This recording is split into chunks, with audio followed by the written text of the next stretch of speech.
Bienvenue chez rayonrando.com. Je vais vous présenter le sac à dos Serotore 65-85 de l'eau alpine.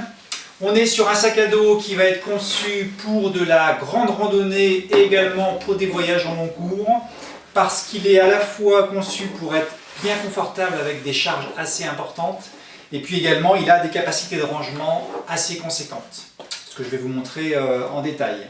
Côté système de portage, deux éléments intéressants. On a d'abord un système qui permet d'ajuster la hauteur des bretelles directement sur soi, de façon à ce qu'elles soient vraiment réglées exactement à la bonne hauteur, ce que je vais vous montrer tout de suite.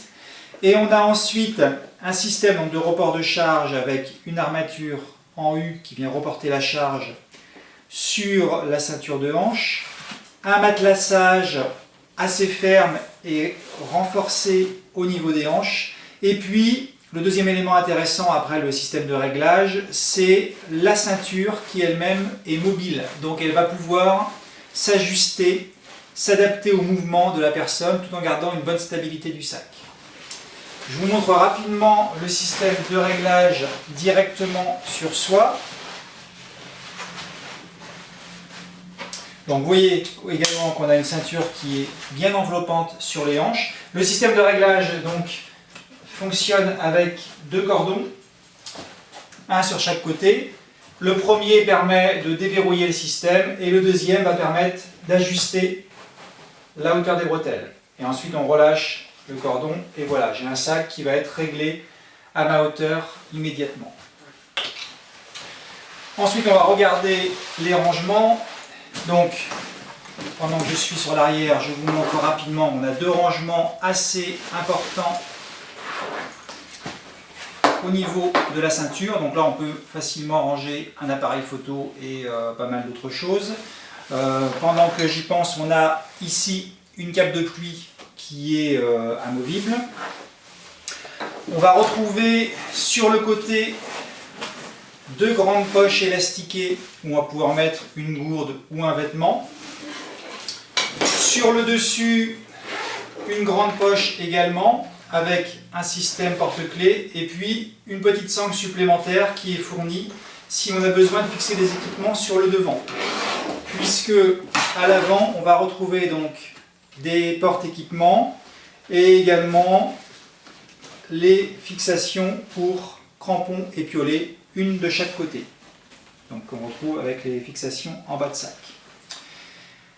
Autre rangement sur le devant, cette poche qui va permettre de ranger éventuellement la carte ou un petit vêtement. A noter qu'on a un système de prise en main qui est facile, donc on en retrouve un à l'arrière et un à l'avant, donc c'est un sac qu'on va pouvoir manipuler facilement, donc y compris durant les voyages. Et enfin, on va parler des compartiments principaux. Et là, on a quelque chose d'intéressant puisqu'on a un compartiment extensible, donc avec un chargement par le haut. On a un accès bas de sac, donc l'ensemble étant séparé par une cloison amovible. Et puis on a également un accès en façade avec un gros zip. Donc vous voyez, tous les zips sont costauds, c'est du zip YKK solide avec des petits cordons faciles à saisir. Et donc on va pouvoir ouvrir complètement le compartiment si on a besoin d'accéder à son sac sans vider l'intégralité.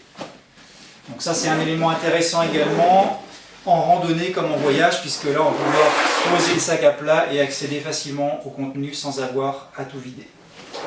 Et je vous disais que le compartiment principal était extensible puisqu'on a sur le dessus une grosse rehausse. Donc vous voyez que le cas échéant, on peut vraiment encore rajouter du chargement si besoin. Sachant que la hauteur du rabat dans ce cas est réglable de façon à ce que le rabat passe bien malgré tout intégralement sur le sac pour bien le protéger. À l'intérieur du rabat également une poche zippée.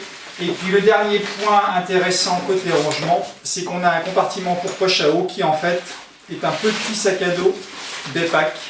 Donc maintenu à l'intérieur du sac, il va permettre de ranger sa poche à eau, mais on va pouvoir le décrocher et l'utiliser on va retrouver des petites bretelles. On va pouvoir l'utiliser comme sac à dos à la journée, une fois qu'on est rendu au bivouac ou à son lieu d'hébergement. Dernière précision, on est donc sur un sac qui privilégie la robustesse. Je vous ai parlé des zips costauds, mais le textile également est de bonne qualité. On est sur quelque chose de résistant qui ne va pas céder au premier accroc. Voilà, donc en résumé, on est sur un gros litrage qui est orienté, donc confort de portage avec les différents systèmes que je vous ai présentés, et qui est orienté également grande capacité, donc plutôt voyage au long cours et grande randonnée, avec des rangements assez nombreux et pratiques, à la fois au niveau des portes accessoires, des poches annexes et du compartiment principal. Vous le retrouvez sur rayonrando.com.